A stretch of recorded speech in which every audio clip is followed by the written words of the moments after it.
فَلَنَسْأَلَنَّ الَّذِينَ أُرْسِلَ إِلَيْهِمْ وَلَنَسْأَلَنَّ الْمُرْسَلِينَ. Chers frères et sœurs, sachez qu'il est obligatoire aux musulmans d'apprendre sa religion. Comment adorer son Seigneur, comment adorer Allah Jalla wa Ala avec clairvoyance et non avec ignorance. Comment adorer Allah comme il le veut de nous? Pour cela, il faut quoi? Il faut la science. On sait très bien que tout le monde ne peut pas devenir quoi? Savant. Mais il y a des choses que le musulman doit impérativement connaître.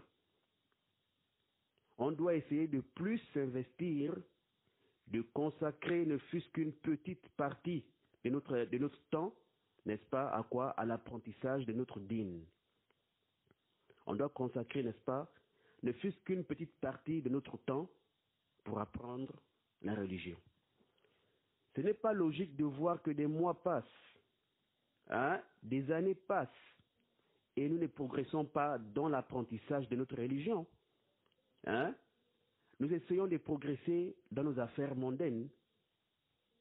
On s'investit à fond pour pouvoir quoi? Évoluer. Pour pouvoir évoluer.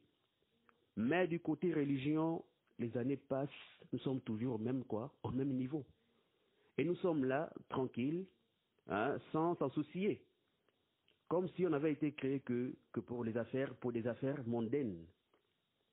Comme si on n'allait pas quitter cette vie trompeuse un jour. Comme si on n'allait pas rendre compte à Allah un jour. Mais quel est ce degré d'inconscience et d'insouciance dans lesquels sont les musulmans de nos jours? Alors qu'Allah nous a facilité l'apprentissage du dîn aujourd'hui. Nous avons beaucoup de moyens de nos jours pour nous documenter et apprendre quoi? La religion. N'est-ce pas? Allah Jalla wa Ala nous a facilité aujourd'hui par rapport à nos prédécesseurs qui n'ont pas connu cela, qui n'ont pas eu tout ce que nous avons aujourd'hui. À l'époque, les salaf, rahimahumullah ta'ala, ils voyageaient des jours et des nuits, des mois et des mois pour juste un seul hadith. Pour juste quoi? Un seul hadith. Ils effectuaient des longs voyages pour rencontrer les gens de science et apprendre avec eux. Ce n'est pas comme aujourd'hui où on peut quitter une ville à une autre ou quitter un pays à un autre en quelques heures seulement. On peut aller écouter un cours dans une mosquée ou à un endroit quelconque sans aucune difficulté. On peut même rester dans notre maison, dans notre lieu de travail, dans un moyen de transport en écoutant quoi? Un cours sur le net. En apprenant des choses positives et profitables pour notre dîn sur le net. On ne dit pas que le net suffit pour apprendre, non. Sur le net, il y a certes beaucoup de mauvaises et de dangereuses choses. Mais il y a aussi quoi? Des choses profitables. Ce net-là est un grand bien si seulement on l'utilisait dans le bon sens. Mais c'est juste quoi? Un manque de volonté. Si vous faites la comparaison entre le nombre de vues des audios et des vidéos du mal, de la perversité, de la débauche, de futilité, et le nombre de vues des audios et des vidéos du bien, des choses relatives au dîn, alors vous-même vous verrez quoi? L'écart qu'il y a entre les deux. Pensiez-vous qu'il n'y a que des mécréants qui regardent ces vidéos-là? Pensiez-vous qu'il n'y a que des mécréants qui regardent, qui like, qui commentent et partagent ces futilités-là? Il y a beaucoup de musulmans qui participent, n'est-ce pas, à cela. Mais où sont-ils lorsqu'il s'agit des choses des vidéos et des audios en rapport avec leur dîn.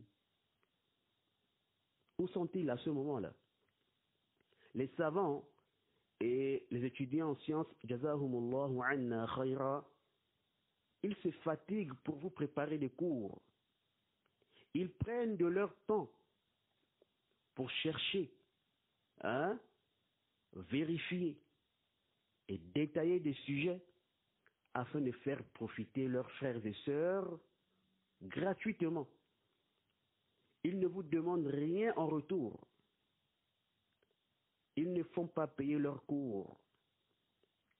Au contraire, ce sont eux qui prennent de leur temps, qui dépensent leur argent en achetant de quoi? Des matériaux et la connexion et autres. Pour faire quoi? Dans le but de pouvoir faire profiter leurs frères et sœurs dans le monde. Afin qu'ils puissent apprendre leur religion, peu importe leur situation géographique. Mais malgré ça, peu parmi les frères et sœurs accordent de l'importance à ces cours-là. Et le constat a été fait.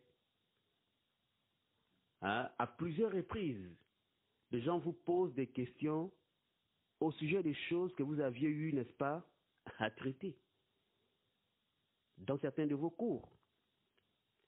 Ce qui prouve peut-être, wallahu ta'ala a'lam, que les gens n'écoutent pas les cours.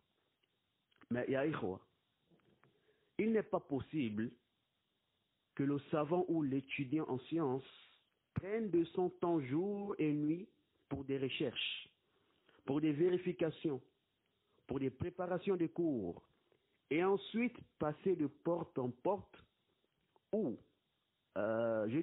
ou appeler les gens les uns après les autres. Pourquoi? Pour leur demander d'aller écouter ces cours-là.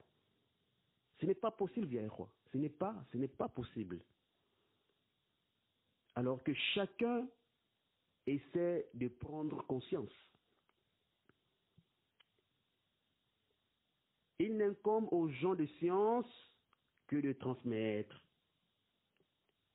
mais pas de forcer ou obliger les gens.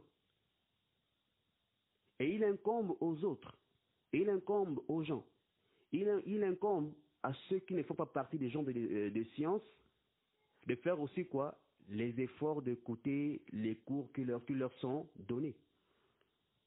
Car, bifadlillahi ta'ala wa bihamdihi, les frères n'appellent pas à eux-mêmes, ni à l'égarement.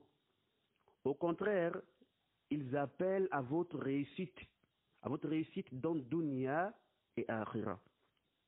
Mais seuls les doués des raisons le savent. Bref, je ne suis pas en train de vouloir réprimander quiconque ou de vexer quelqu'un. Non, là n'est pas mon but. Voyez-vous? Mais je suis juste en train de vouloir interpeller mes frères et sœurs qui se sont fait distraire par des choses quoi, moins utiles que des choses relatives à leur religion. Voyez-vous? Oh, toi qui te retrouves dans ce genre de situation, toi qui n'accordes pas d'importance ou qui n'accorde pas trop de temps à l'apprentissage de ton dîn, alors réveille-toi. Réveille-toi pendant qu'il est encore temps. Nous ne sommes pas dans une époque de sommeil. Nous ne sommes pas dans une époque où on doit négliger la science. Au contraire, c'est une époque où on a vivement besoin, n'est-ce pas, de s'accrocher à notre religion, de chercher la science, de bien apprendre avec tout ce qu'on voit aujourd'hui comme également ambiguïté, distraction et autres. أسأل الله تعالى أن يفقهني وإياكم في الدين وأن يرزقنا علما نافعا وعملا صالحا متقبلا وألا يكلنا إلى أنفسنا طرفة عين.